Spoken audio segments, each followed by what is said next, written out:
नाशिक महानगरपालिका सिंहस्थ कुंभमेळा 2026 साठी अतिक्रमण हटवण्याची कारवाई। आगामी सिंहस्थ कुंभमेळा 2026 च्या पार्श्वभूमीवर नाशिक महानगरपालिकेच्या वतीने मिलिंदनगर परिसरात अतिक्रमण हटवण्याची मोठी कारवाई करण्यात आली। त्र्यंबक रोड ते मुंबई रस्त्याला जोडणाऱ्या नंदिनी नदीवरील प्रस्तावित पूल आणि रस्ता विकास प्रकल्पासाठी ही कारवाई 13 फेब्रुवारी रोजी पार पडली। आयुक्त तथा प्रशासक मनीषा खत्री यांच्या आदेशानुसार व उपायुक्त अतिक्रमण सौ संगीता नांदुरकर यांच्या नेतृत्वाखाली ही मोहीम राबवण्यात आली। या प्रकल्पाअंतर्गत सुमारे 450 मीटर लांबीचा पूल आणि दोन्ही बाजूस 100 मीटर रस्ता विकसित केला जाणार आहे। रेखांकनानुसार मिलिंदनगर येथील 27 ते 28 पक्क्या व कच्च्या झोपड्या हटवण्यात आल्या।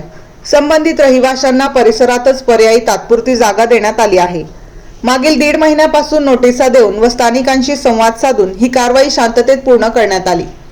कारवाई दरम्यान सुमारे 400 अधिकारी कर्मचारी व 200 पोलीस बंदोबस्तात सहभागी होते।